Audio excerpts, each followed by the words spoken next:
libota tokongisa mabe na biso mpo toyeba ndenge tokotambola liboso na koyoka bino naza na kosenga koyoka bino eza problème te mon téléphone est ouvert.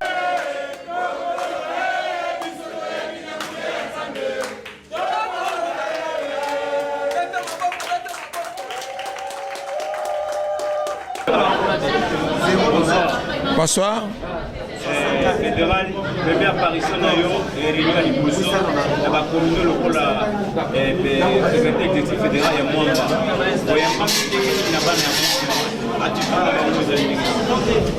Na yebiso ke nazali kozonga na suka réunion na esengo makasi esengo monene ndenga na moni akei oyo eleki awa bato bamikomaki awa depuis 15 heures bafandi awa batondi mpona kozela ngai esali ngai esengo monene ake ezalaki malamu na sepeli na moni ya solo arep fédération ya Mwamba oyo tobengaki lelo ezali bana ya limete na ngaba baerepien ya limete na ngaba batalisi ke ya solo bazali bilombe baye tosololi en tout cas réunion na biso eleki malamu masolo eleki malamu na bongo tala ninga tokotambola mikolo ezali koya fédéral sika oyo mutu moko azali kokamba liboso na yo badifficulté nokutani na yango ndenge batie au fédéral.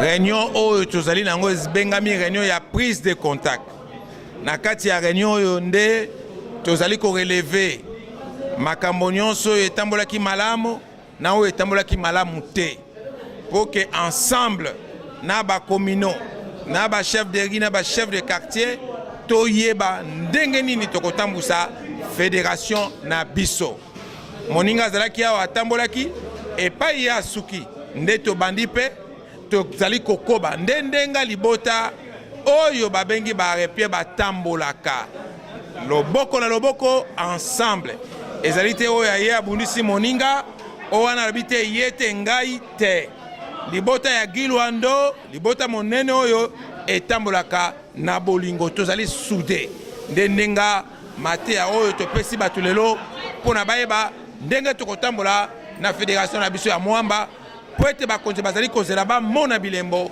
na fédération oyo. Merci beaucoup. Bon, comme on a dit, Paulin, je suis communal d'Engaba politique 1. Et puis nous sommes là pour la première rencontre avec les nouveaux fédérales, M. Carlos et Kalombo. C'était notre première rencontre comme consultation. Votre satisfaction par rapport à cette réunion? Je suis très satisfait. Je suis très satisfait parce qu'il est tout un homme ouvert. Et on sent que la fédération de Mwamba va prendre une autre allure. Ça veut dire que ça va changer. Parce qu'avec l'ancienne formule, avec de la gestion de la fédération Mwamba, nous étions déjà tous découragés.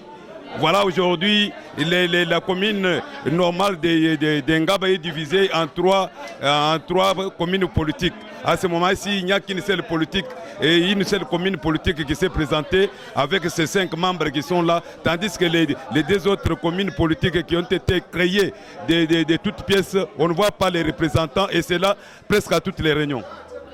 Et les messages pour les autres communes qui sont fatigués,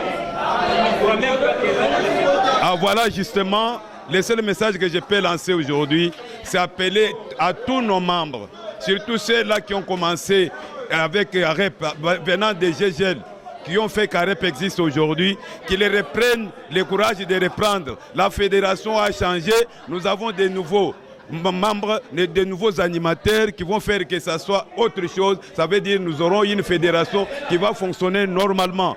Nous devons faire confiance au nouveau fédéral et nous pensons que les choses vont aller autrement que ce que ça a été pendant presque 2 ans.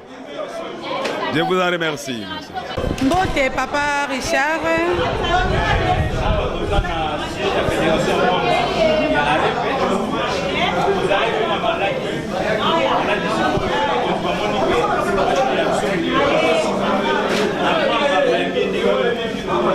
En tout cas, dans Mwamba, tout ça vraiment au Kakana et Sengo. Pour moi, c'est un soulagement. Nous avons un soulagement parce que fédéral au bâtiment de en tout cas, j'ai jamais vu. En tout cas, professeur Carlos, pour nous, un soulagement. Il faut soulager Bisso. Premièrement, il est très intelligent. Azan a une idée belle pour l'avancement et la partie, surtout pour la fédération naïe Oazo Kamba. Koyo kaka kolobana yenga lobi na projet na makambo nyonso. En tout cas, na mona ke biso mo amba, to ko fonga mapeto ko kende liboso à partir ya fédéral na biso Carlos.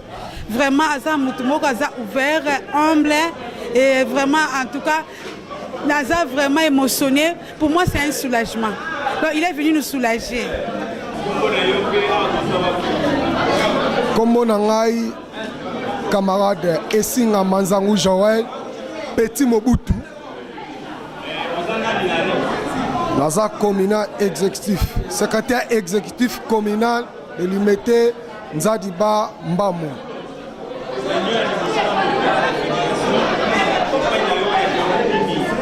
Très bien. Réunion à Libosona, Mokondi à Fédération Nabiso à Mwamba a apporté un plus très capital et renforcé force Nabiso, tous on a sur le terrain, tout travailler dit. Vie action au Mokondi Nabiso Azwaki et pas secrétaire général Nabiso Yepaye Abombiangoye Morotaya Sopeli Biso Nengatindi Biso na terrain awa. Donc, tous obligés, il faut travailler du poto sepelisa et pour y pas au sepelisa biso.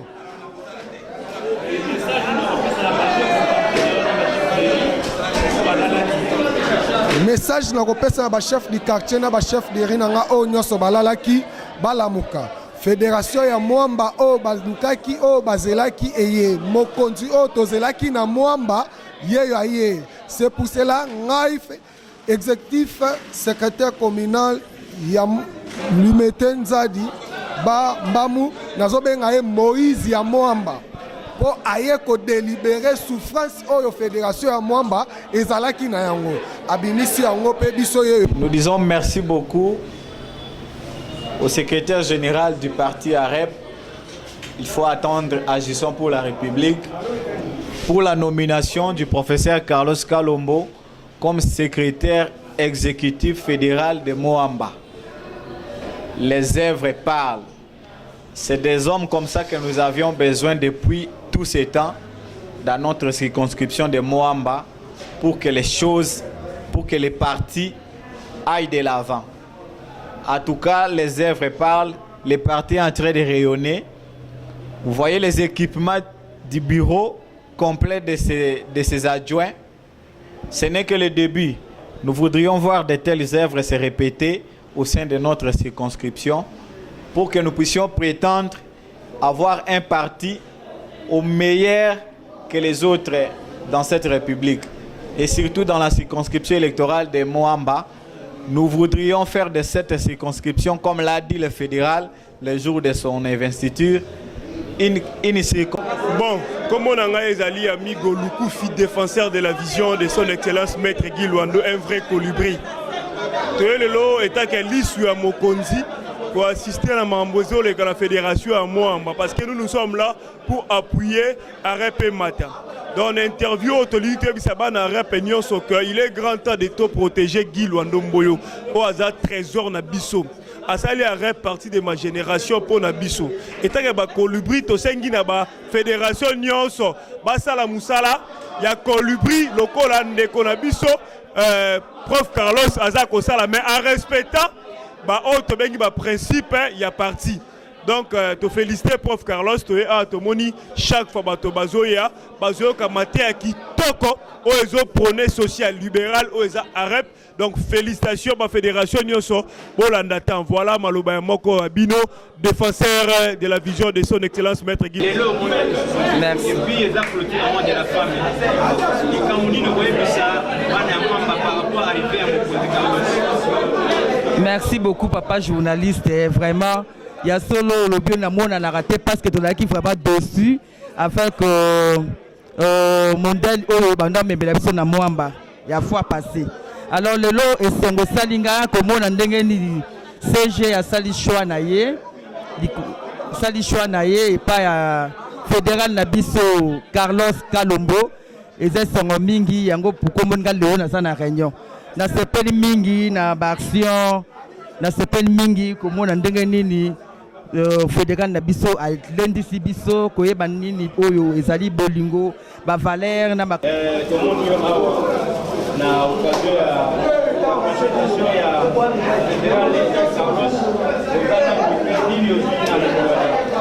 En tout cas, je me présente d'abord, ngai comme ngai camarade Alebouaka, nazali cordon na fondation ya Action Dorothée à Maître Dorothée Madi honorable.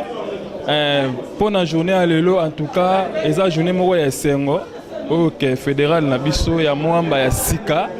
Asangisi biso ba association surtout matea o ya pesi biso vraiment eza important makasi.